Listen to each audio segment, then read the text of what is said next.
Did you ever watch a romance anime so soft, so slow, yet somehow so addicting?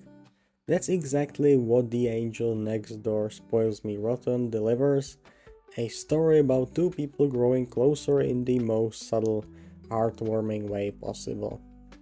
At first glance, it might seem like another shy girl and average guy setup, but this one does things differently.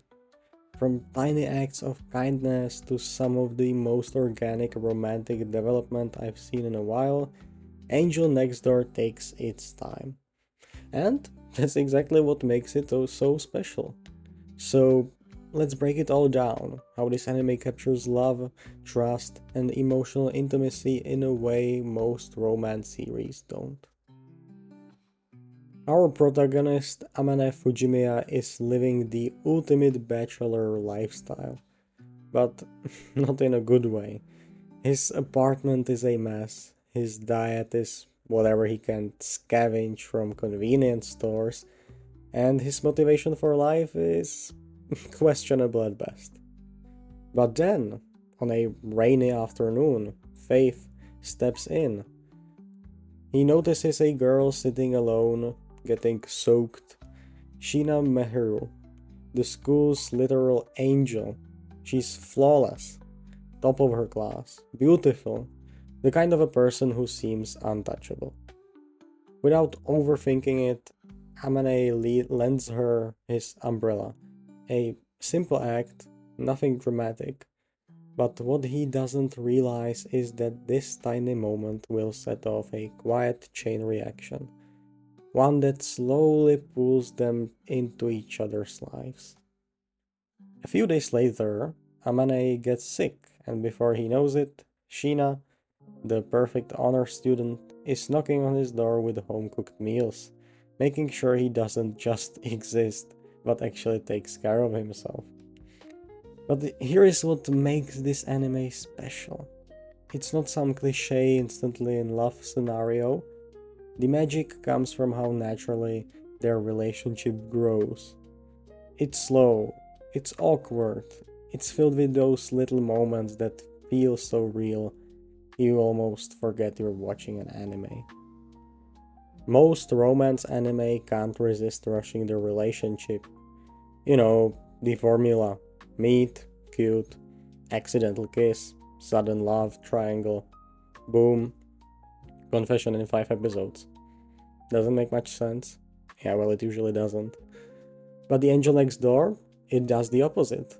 This anime lets the relationship breathe. There is no forced misunderstandings or over the top drama. Instead, it's built on small, meaningful moments, the kind that feel completely natural. Like how Amane starts noticing that Sheena isn't just perfect and that she's lonely. That beneath her composed exterior, she struggles with the weight of expectations.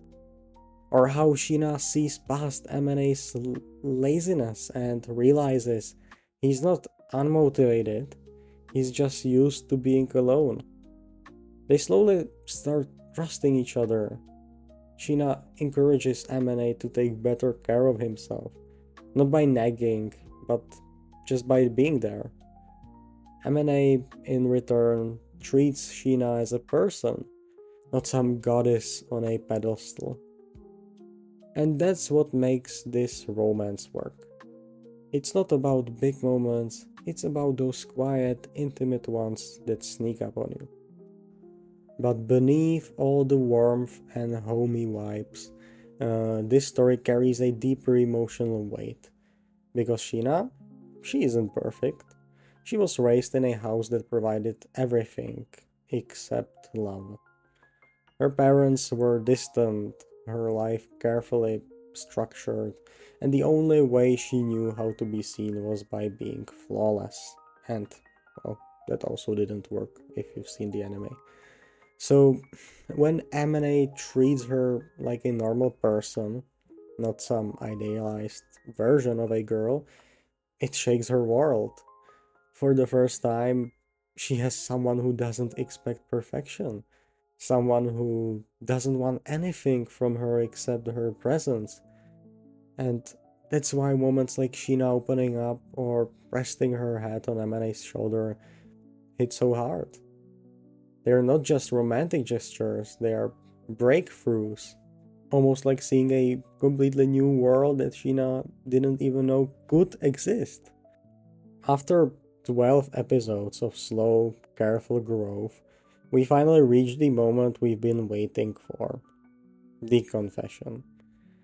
But here is the thing, it's not dramatic. There is no big fireworks or grand gestures. Instead, it's intimate, quiet. It's the kind of moment where the words don't even matter, because these two already know they love each other. There is a warmth in the way Amane finally lets himself say it, and there is a relief in the way Shiina doesn't hesitate to answer. It's one of those rare anime confessions that doesn't feel like an event, but like a natural extension of everything that came before. And honestly, that makes it all the more satisfying. So, what makes The Angel Next Door Spoils Me Rotten stand out from the dozens of romance anime we get every year? Simple. It respects the slow burn. Instead of forcing the romance, it lets it grow. Instead of fake drama, it focuses on genuine moments. And instead of making the leads fall for each other instantly, it shows them building something real. This anime definitely isn't for everyone, so if you want something fast paced, full of twists and high stakes romance, well, this might feel too slow. But if you love character driven stories where love is built on trust, small acts of kindness, and learning to let someone in, well, then this anime is definitely for you. So what do you think? Does slow burn romance work for you? Or do you prefer something more fast paced? Let me know in the comments. And hey, if you've enjoyed this deep dive, definitely check out my other videos. For example, I just recently dropped the news on My Dress Up Darling, so if that's something you've enjoyed, I've covered manga there to part 12 and what we can probably expect in season 2. And well, I've also addressed the sad end of Marin manga, so I'm sure if you follow it, you know about that. But if you want to listen to me rant about it, it's all there. I thank you very much for the support you give me in the comments, and I thank you as well for just checking out the videos. I hope you will enjoy the future ones and that you have enjoyed this one. If you have any suggestions on what I could do differently or maybe improve, please let me know. I'll try to work on it. Thank you very much. I'll see you next time. Goodbye.